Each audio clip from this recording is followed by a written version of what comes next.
Hello, and welcome to the candidate interviews for the 2015 municipal election.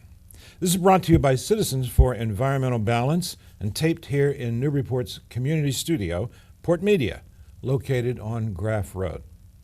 Citizens for Environmental Balance, or CEB, is a grassroots volunteer citizens group dedicated to ensuring that the people's voice is heard during public debate regarding the important issues that will have a long-term impact on the quality of our community's environment and our children's future. One of our mission goals is to present factual information so that informed decisions can be made regarding the future of the community. Citizens for Environmental Balance has, for a number of local elections, run candidate interviews. This is a series of one-on-one interviews with candidates for the city council positions. All candidates have been invited to participate to air their stance on issues and to present themselves to us, the citizens of Newburyport. Each candidate has been given a list of questions 48 hours in advance of his or her interviews in order to prepare.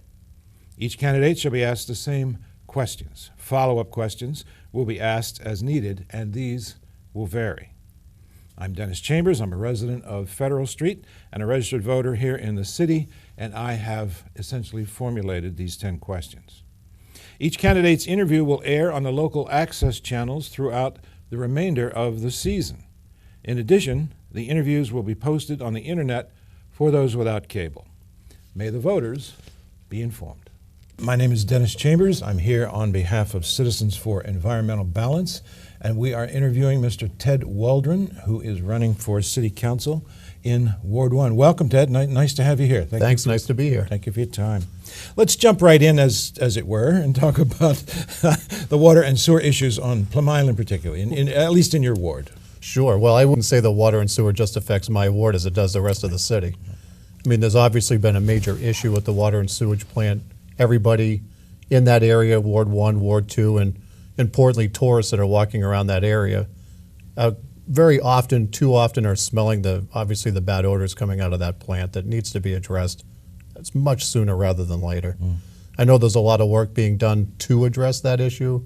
There was a lot of plant upgrades that were done in there to first clean the water system, so it was going into the Merrimack River and Joppa Flats and whatnot was clean. Then there were other controls going into place with balancing the chemicals, and unfortunately the last phase was controlling the odor. I know there is obviously a major push to fix that at this point. Along with the water and sewage, there is a lot of other issues with that. There was last winter, for the people that lived out on the island, there was a lot of people that had been displaced from their homes. They couldn't flush their toilets. There was major valve issues going out to the island, et cetera. So there's been a lot of fixes on that have been happening, thank God. We're certainly hoping we don't have another winter like we did last year, unless you want to, Please God.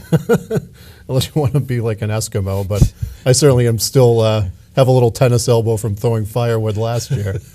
So it'd be nice not to deal with that again. Now, how about we back up a little bit and you tell us a little bit about where you come from, your educational background, business background, whatever you'd like to tell us, and your hopes and dreams for running for city council. Why are you doing this? Well, that's a great question. My wife has been asking me that quite a bit recently since I haven't been home as much as I'd like to be with my 5- and 2-year-old. I think what prompted me to do this is just that. I'm a resident of the city. I have 2 children, a 5- and a 2-year-old. My daughter's full-time at the Bresnahan. We're invested here. We want to be here. We're going to raise our families here. God willing, we'll retire here. And I felt where I was on the school council previously at the Bresnahan, perhaps my financial background might weigh some positive influence in budgeting and in the council and helping to spend money efficiently where it needs to be spent in the city. It's interesting. I kind of equate it to pro sports. I'm registered with the NFL Players Association, which is interesting. I've had an opportunity to sit and chat with a lot of different pro athletes. And what's interesting about people that are really, really good to people that are really, really great is the margin. So if I asked you, who's the #1 golfer in the world, what would you tell me? Oh, golly. I like the kid from Belfast. I think he's pretty cool. I like...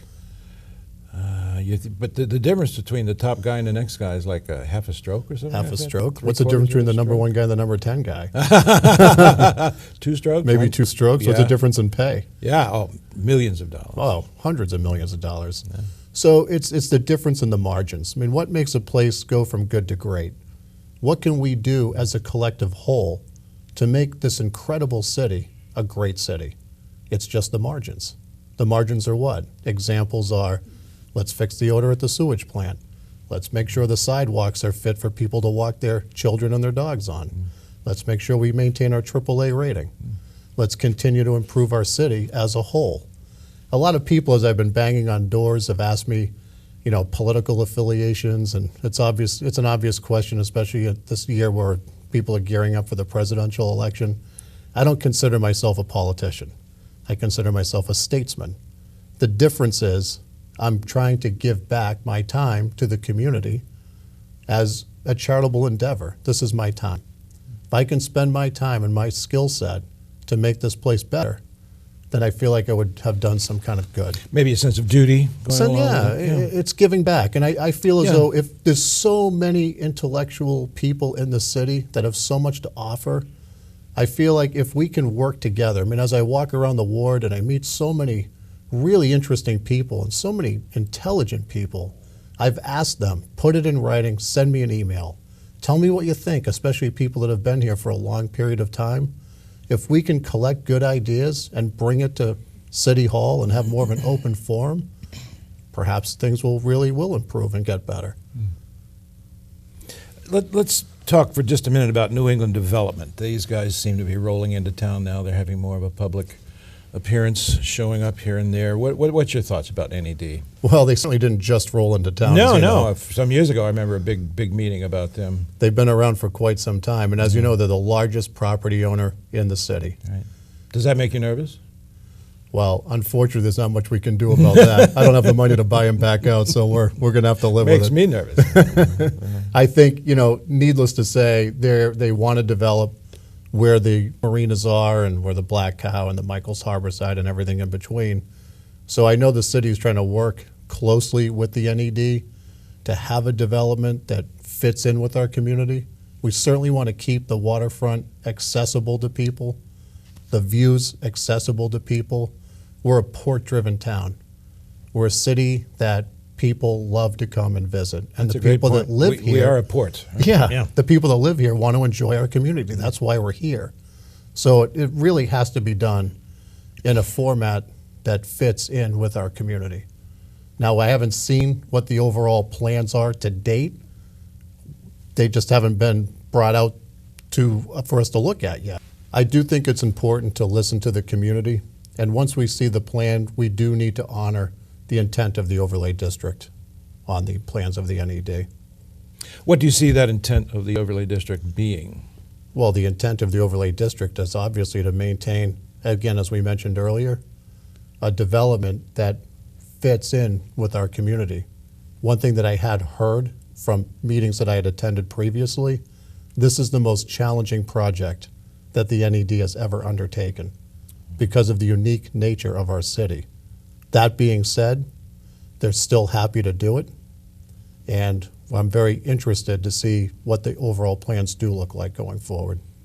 When do you think we might see those? Good question. Okay. Don't know. No, I don't blame you. What about taxpayers, those poor, benighted taxpayers? Do you think we need relief? Are we paying too much? Are we paying too little? Are we like Goldilocks? Are we just right? Well, some people would say every $1 we pay in taxes is too much. So I don't think anybody enjoys paying taxes. So the question about taxpayers' relief, as you know, up until recently, we had a lot of major infrastructure problems in this city, falling down buildings, municipal buildings, et cetera. We've just opened up and now implemented a brand new school. We've put a lot of money into our water sewage treatment plant. Senior center? Senior Center, which we're going to have a ribbon cutting on next week. It's an absolute beautiful building. I have gone to see it. It's wonderful. These are buildings that we don't build every single year. Once it's built, it's then put into place so that we can manage it properly. But again, it's not something that we're going to do year in and year out. But now that it's done, hopefully those major expenditures are behind us. There are other major issues with the water and sewage plant. The city council did vote down not to support the Water and Sewage Commission rate hike. It'll be interesting to see if that vote comes up again. maybe to reverse that trend and return to the Water and Sewage Commission or Commission plan. Perhaps that'll smooth out the rate increases over a longer period of time. This leads us to a question about the city's budget. The mayor issues the budget. The council has very little to do with it. What is your take on that? Well, the city council doesn't have very little to do with the budget. I do think it's very important for every single line of the budget to be reviewed very carefully, to see where things make sense and to see where things may not make sense to cut. I think it's imperative for every city council member to review every line of that budget. Do you think the current council does that now? Are they doing a good job in your view? Well, I would like to think so. Yeah, one hopes so. Huh? All right. Let's talk a little bit about free cash, an odd term that in my view. But what do you think about the idea of free cash, and what should we do about it? Well, every municipality by the Department of Revenue has to maintain free cash. Mm-hmm. A good rule of thumb for free cash in any city is 3 to 5%. And it's imperative, again, to keep a 3 to 5% free cash in order to maintain our AAA rating. And it's very, very critical to maintain that rating. And free cash obviously can come in handy if we have municipal trucks that break down or roof leaks. There are times where you're going to need to use that money, but it's very important to maintain 3 to 5% of our budget in free cash at all times. Why is the AAA rating so important in your view? Because the city needs to borrow money to get projects done. For example, we're borrowing money initially for the parking garage, and it's always important to maintain a good credit line for any city or municipality to move forward. It's critically important. You mentioned sidewalks earlier. Can you get granular on that a little bit? What is your estimation of the state of the sidewalks? Are they in desperate need? Should we allocate more money than we are doing? Should we give more attention to the sidewalks? Well, recently there was a 450% increase in funding to make a small dent in the enormous need to repair our sidewalks. This is a major issue. Almost every single person that I've spoken to, one of their top 3 concerns is a sidewalk. It's usually in the order of water sewage plant, sidewalks, and then a lot of people, especially in the south end, are concerned about historic development, infill. But sidewalks are normally 2 or 3 in that discussion. We all use them. We all use them, and I mean, I have 2 children. I walk my kids around all the time. I don't want to walk my kids in the middle of the road. It's dangerous. It doesn't make sense. People walk their pets. And again, we're a tourist community. People come to visit Newburyport. It's important for people to have a aesthetically pleasing, user-friendly sidewalk to use. Can the city council do anything about sidewalks? Can they put more money toward it? Do they have that kind Well, of... we could probably get them out there with their bricks and shovels and start putting them down. But obviously, it's important to look at the budget again and find the money to get it done. So very important. It's important in your view. It's critically important. Critically important. What about the garage that's going to be constructed on Titcomb Street? That's tied in with the whole NED issue as well, right? That's correct. I mean, people absolutely need a place to park. The parking garage is in its design stages right now, and it's going to be very important to finish that design in a short amount of time so we don't lose the funding for that garage. And there's, as a lot of people may or may not be aware, it's over by Merrimack Street and Titcomb Street, and they're trying to design it a way where cars may be able to come off of Route 1. There's going to be a meeting coming up for the abutters that are near the parking garage to see what can be done with some of the housing that's over there at this point in time. So it's still in the design phase, and we're certainly hoping that gets done sooner rather than later to finish that design. It's critically important to the city. What would you guess is the time frame for the design? Well, I mean, certainly hope it's going to be done in the next 3 weeks. Ah, really? Yeah. Let's move right on to Central Waterfront. Always seems to be on the minds of citizens in Newburyport. They care about it, they write about it, they hold signs about it. What's your view of the Central Waterfront? Where should it go? As far as the NRA lots? As far as anything you're concerned about with should we develop on it? Should we not develop on it? Should we get rid of the NRA? I'm a big believer in the open waterfront. I love the views of the river. I love walking my kids down there. If we can keep that space open and turn it into something green, that would be wonderful. I would like to see us do whatever we can do to maintain an open waterfront. What about the dirt parking lot? Well, what we hope happens is once that parking garage is completed and we can move some of the cars from the dirt parking lots into that garage, that might open some of that space up to become a green area, You would shut it down to parking? if we could. I mean, it may not shut down completely, but certainly you might be able to reduce quite a bit of the parking over there. And put a greensward in there? Right. I mean, there's also been talk of extending the rail trail, the bicycle path, Right. which would make a lot of sense to use some of that space near where our boardwalks are now to extend the rail trail, the walking trail, so people can ride their bikes, take their kids, etc. Let's wrap up our discussion here, if you will, on, I think, one of the more important issues generally in the city, and that is historic preservation. I see High Street as one of the great jewels of American architecture, and certainly there's been, over the years in the town, there's been a big debate about how to preserve it, what to do about it. What do you see as the balance between preservation and anything else we might like to do? A lot of these houses are built by craftsmen. You can't replicate that. Yeah. I would hate to see a beautiful old Federalist house, some of our old farm architectural designs to be torn down. I think one of the really unique features of our city is the historic nature of our downtown and the houses that were built in the 1700s, the 1800s. My own house. My house was built in 1875. I can't replicate my house.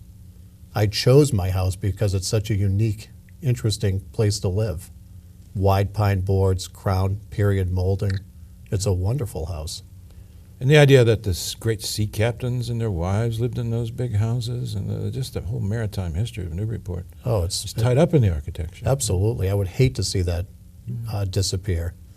I think that people that own a house should be able to obviously make their houses nicer.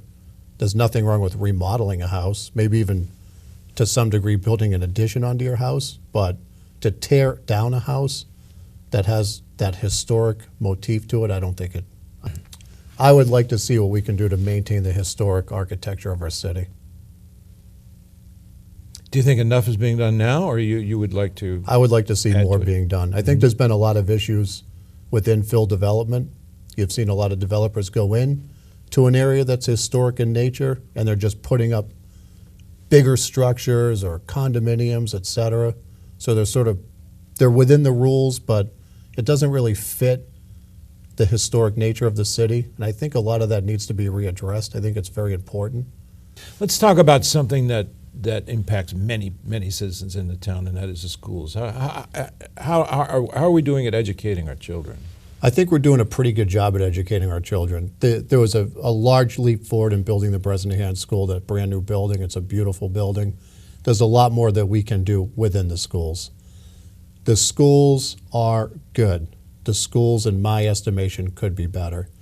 I think that the school budget needs to really be looked at as to where money is being spent, to see if there's any areas that may not make sense and other areas that we could enhance upon.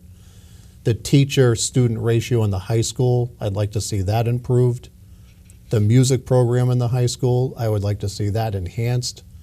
Not having foreign languages in the pre-high school grades doesn't make me happy. I would really like to see foreign languages put back somehow. And this is obviously a budgetary item. Where can we find the money, or where can we maybe cut some budget numbers and find money to put some of these programs back in place? You've obviously had a lot of experience with the schools, so you could bring that to the city council. I would like to do that. I mean, again, I have children, so being on the city council with children, it really makes the education that much more important. Not to say it isn't important for everybody. Good schools make great cities. There's a correlation between schools and great towns and great cities. Yeah. No question about it. My wife speaks 5 languages. I can barely speak 1, as you can see. And I think that, starting a foreign language in high school is tough. Yeah. So that, as an example, I think is something that we could really improve upon. How about, if you would, wrap it up for us? I know that running for city council, for all of you folks who are doing it, it involves a lot of work, and you have to have a vision, I think, of where you want to go with the council and the city. So would you share with us some of your primary thoughts about why you're running for council? One of the primary reasons why I'm running for council is I want to give something back to the city that I love.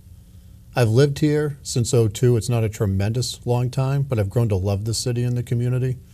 And because I have 2 children here, I really feel like my experience in finance and budgeting could potentially help the city run more efficiently.